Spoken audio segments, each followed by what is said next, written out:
Right, we've been following the launch of Phase 2 of Operation Vulindlela. Phase 1 of the economic initiative focused on energy, logistics, telecommunications, water and the visa system in South Africa. President Cyril Ramaphosa said that Phase 2 would focus on 3 areas, including municipalities, urban inequality and the legacy of apartheid, as well as the digital divide. To discuss, we're joined by the Executive Director for the Centre for Development and Enterprise, Anne Bernstein. Thank you for being with us. And as always, let's first assess Phase 1 of Operation Vulindlela. And it is so wide. But could you pick out where we've succeeded or perhaps failed? Well, thanks very much. We were supportive of Operation Vulindlela when it was established in 2020. In fact, I think it's one of the most successful initiatives of the Ramaphosa presidency. And it's played an important role in nudging and pushing some policy changes in important areas. It's manned by very effective civil servants, and they're doing a good job. Last year, the government itself said that Phase 1 of Operation Vulindlela had a long way to go, especially with regard to ports and rail. And I would say the entire energy reform as well. So, yes, Operation Vulindlela Phase 1 has made some important steps forward. There's a terrible lack of urgency in the implementing arms of government, the SOEs, the departments involved, the top civil servants in many cases. And you have only to think about the importance of getting the right people and leaders in charge when you think of the impact of a new Minister of Home Affairs on the visa reform. So overall, a positive initiative. There's lots still to do in Phase 1. Yeah. So we shouldn't be, too quick to step over that phase. So is Phase 2 coming too soon? Look, there are 3 important areas. These are big and tough areas to deal with. We're delighted about the emphasis on spatial inequality, especially in the cities. It's an area we've worked on for a long time. We do need a new housing policy, and we do need to densify our cities and bring the poor closer to work and help with urban transport. Very important. Fixing the entire local government system is a big ask, and you have to start somewhere. And we support the introduction of a principle we've talked about for a long time, that government is responsible for certain services. They don't actually have to do it themselves. So there's some important new ideas on the table there. Big task. Digital transformation, who could be opposed to that and making government a lot more efficient? This is a hard task to get done. So this is a big ask for Operation Vulindlela. I am a bit concerned they're becoming more public rather than working behind the scenes. And the agenda has expanded dramatically. Yeah. But, Francis, I would like to raise some other points about this. So, in isolation, you could say Operation Vulindlela is a good thing, and it is. But if you look at the rest of government, you have to place it in context. The government has, although the President said last week, this is our top priority. Economic reform has to happen.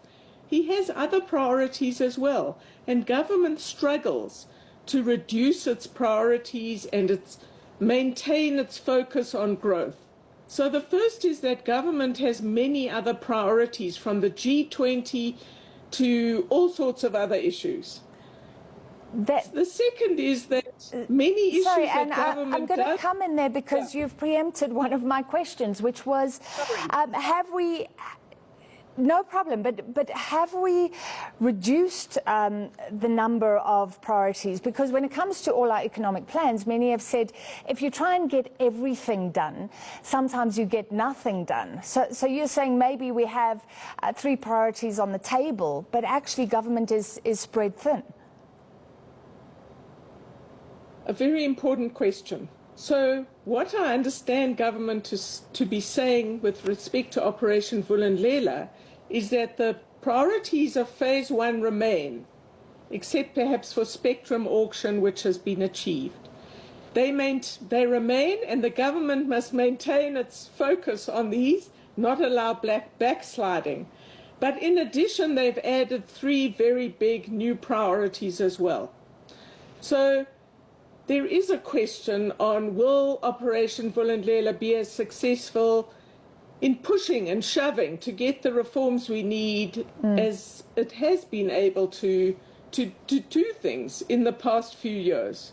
Question mark. In addition, I'm saying there are 7 big priorities.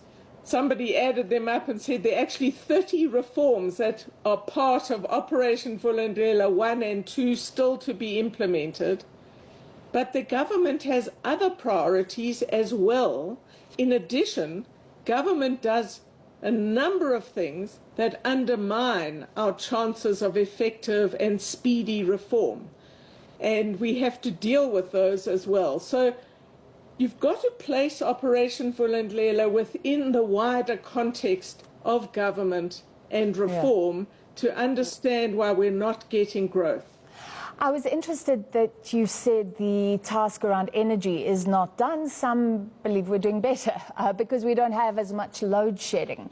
But surely the indicators should also be, to what extent are we able to plan for the future, for future energy demand, because that is what we did not do last time. Exactly. So, yes, we no longer have a load shedding crisis. We are getting more load shedding now than in the past year, and hopefully it will remain at very low levels. But the whole question of transmission of the new sources of energy is not yet resolved. We're moving too slowly. That's the issue on energy reform. And as a fairly well-informed South African, it's hard to say to you, this is the plan for the future. I'm not clear exactly how we're going to get there, how we're going to fund it, how we're going to separate out the role of Eskom and, if you like, a declining customer base and increased transmission of new energy sources and. Yeah. So there are a lot of questions remaining, and speed of action seems to us to be not nearly fast enough. Let's talk about housing, and you said you're really interested in that and you've done some work on it.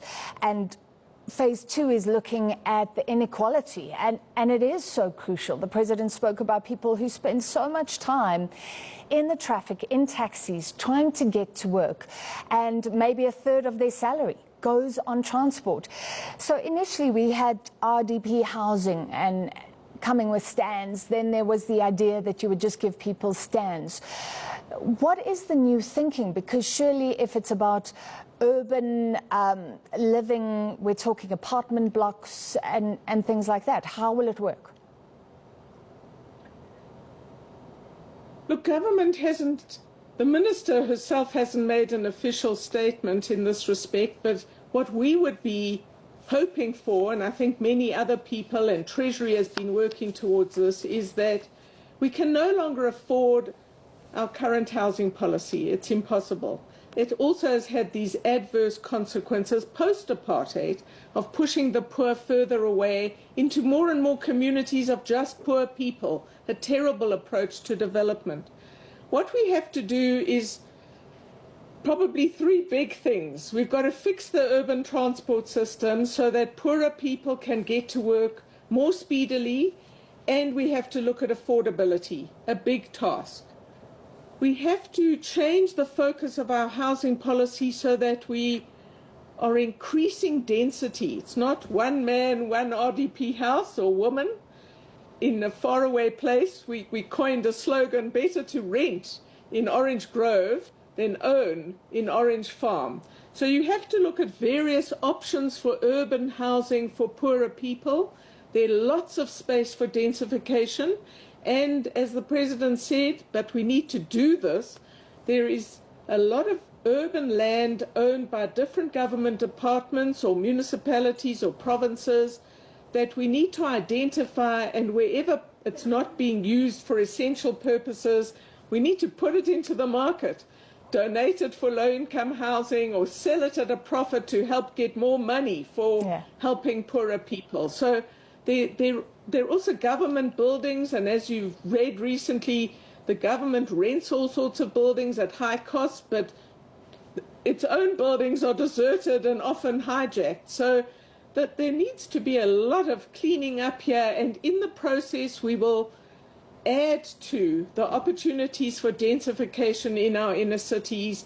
And Cape Town is in fact pioneering in one aspect of trying to do this to help low-income people get closer to economic opportunity in an innovative way. So there's a lot of work here, a new approach to housing and funding housing, but also transport has to be looked at much more seriously, with much more attention to affordability and access and speed. Indeed. Thank you so much, as always, Executive Director for the Centre for Development and Enterprise, Anne Bernstein.